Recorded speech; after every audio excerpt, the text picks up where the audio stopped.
আসসালামু আলাইকুম ওয়া রাহমাতুল্লাহি ওয়া বারাকাতুহু। আমি মোহাম্মদ শহীদুল্লাহ, সহকারী সুপার, বাকসুল ইসলামিয়া দাখিল মাদ্রাসা, দীঘাপতিয়া, নাটোর সদর, নাটোর। আজকে বাকসুল ইসলামিয়া দাখিল মাদ্রাসার অনলাইন ক্লাসের পক্ষ থেকে নবম এবং দশম শ্রেণীর ছাত্রছাত্রীদেরকে স্বাগতম। আশা করি তোমরা ভালো আছো। আমিও আল্লাহ রাব্বুল আলামিনের রহমতে ভালোই আছি। আজকে তোমাদের হাদিস শরীফের বাবুল ইস্তেজান থেকে 43 নম্বর হাদিস আমি তোমাদেরকে পড়ে শোনাব। আশা করি এই হাদিস তোমরা ভালো করে শুনবে এবং মনোযোগ দিয়ে পড়ার চেষ্টা করবে এবং বোঝার চেষ্টা করবে। দেখো, তোমরা লক্ষ্য করো, বোর্ডের মধ্যে 43 নম্বর হাদিসটা লেখা আছে। প্রথমে তোমাদেরকে হাদিসটা পড়ে শোনাবো, তারপরে তরজমা এবং কিছু ব্যাখ্যা বিশ্লেষণ করব। দেখো, হাদিসে লেখা আছে বোর্ডে, আন আবি হুরায়রা রাদিয়াল্লাহু তাআলা আনহু قال دخلت مع رسول الله صلى الله عليه وسلم فوجد لبنا في قدح فقال يا أبا هر ألحق بأهل الصفة فادعوهم إلي فأتيتهم فدعوتهم فأقبلوا فاستأذنوا فأذن لهم فدخلوا রাহুল বুখারী। হাদিসের অনুবাদটা দেখো। হযরত আবু হুরায়রা রাদিয়াল্লাহু তাআলা আনহু থেকে বর্ণিত, তিনি বলেন, দাখালতু মাআ রাসূলুল্লাহ সাল্লাল্লাহু আলাইহি ওয়াসাল্লাম, আমি রাসূলুল্লাহ সাল্লাল্লাহু আলাইহি ওয়াসাল্লামের গৃহে প্রবেশ করলাম। ফাওয়াজাদা লাবানান ফি কাদহিন, তিনি ঘরে এক পেয়ালা দুধ পেলেন। ফাকালা, রাসূলুল্লাহ সাল্লাল্লাহু আলাইহি ওয়াসাল্লাম বললেন, ইয়া আবা হিরিন, হে আবু হুরায়রা, আলহিক বি আহলি সুফা, তুমি আহলে সুফাদের নিকট যাও। ফাদউহুম ইলাইয়া, অতঃপর তাদেরকে আমার কাছে ডেকে নিয়ে আসো। ফাআতাইতুহুম, হযরত আবু হুরায়রা বলেন, অতঃপর আমি তাদের কাছে গেলাম। ফাদাআউতুহুম, অতঃপর তাদেরকে দাওয়াত দিলাম। ফাকবালু, অতঃপর তারা আসলো। ফাস্তাআযানু, অতঃপর রাসূলুল্লাহ সাল্লাল্লাহু আলাইহি ওয়াসাল্লাম তাদেরকে অনুমতি দিলেন। ফাআযিনা লাহুম, ফাস্তাআযানু, তারা রাসূলুল্লাহ সাল্লাল্লাহু আলাইহি ওয়াসাল্লামের কাছে অনুমতি চাইলেন। ফাআযিনা লাহুম, রাসূলুল্লাহ সাল্লাল্লাহু আলাইহি ওয়াসাল্লাম তাদেরকে অনুমতি দিলেন। ফাদাখালু, অতঃপর তারা প্রবেশ করলো। রাহুল বুখারী, হাদিসটি ইমাম বুখারী বর্ণনা করেছেন।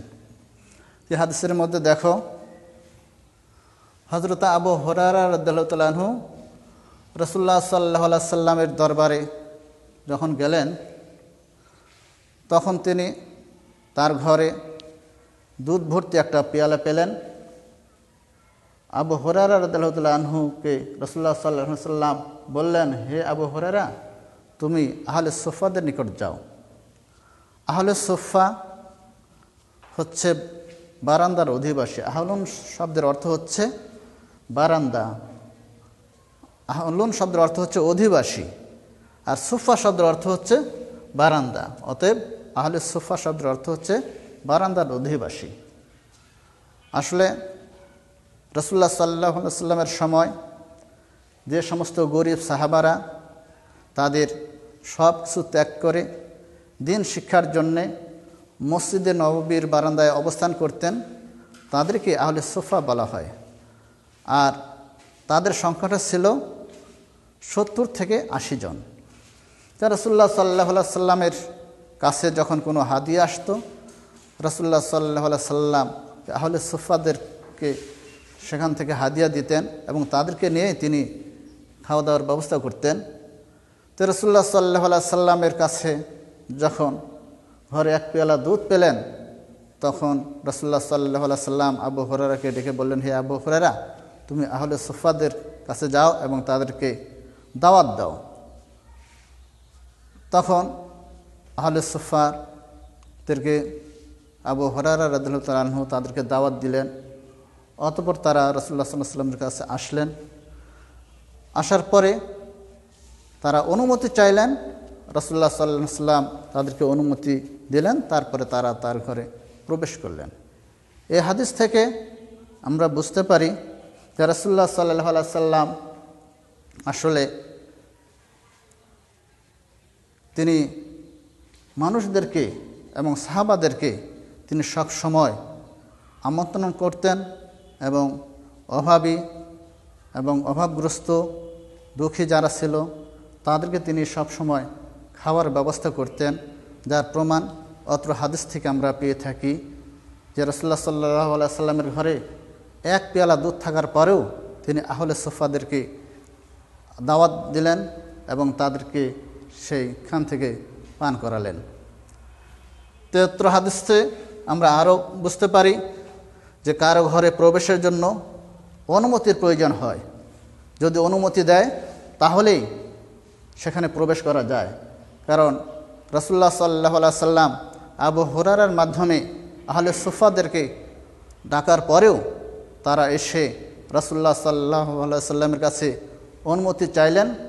রাসূলুল্লাহ সাল্লাল্লাহু আলাইহি ওয়াসাল্লাম অনুমতি দেওয়ার পরেই তারপরে তারা প্রবেশ করলেন। কাজেই আমরা এই হাদিস থেকে বুঝতে পারি যে যখন কেউ দাওয়াত দেয় তখন দাওয়াত দেওয়াই তার অনুমতি হয় না, তারপরও তার বাড়িতে যাওয়ার পরে যদি অনুমতি পায়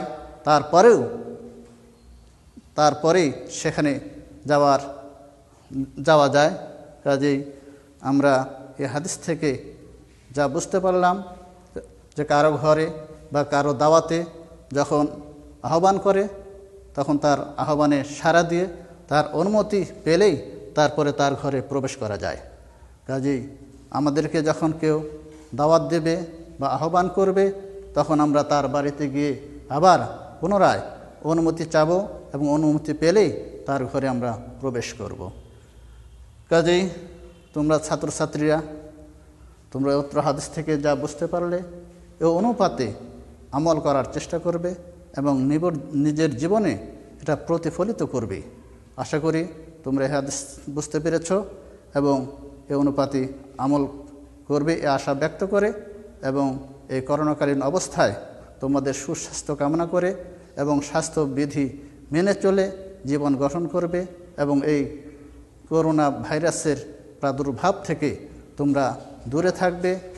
আল্লাহ রাব্বুল আলামিনের কাছে এ প্রার্থনা করে আজকের এই সংক্ষিপ্ত ক্লাস এখানে শেষ করছি।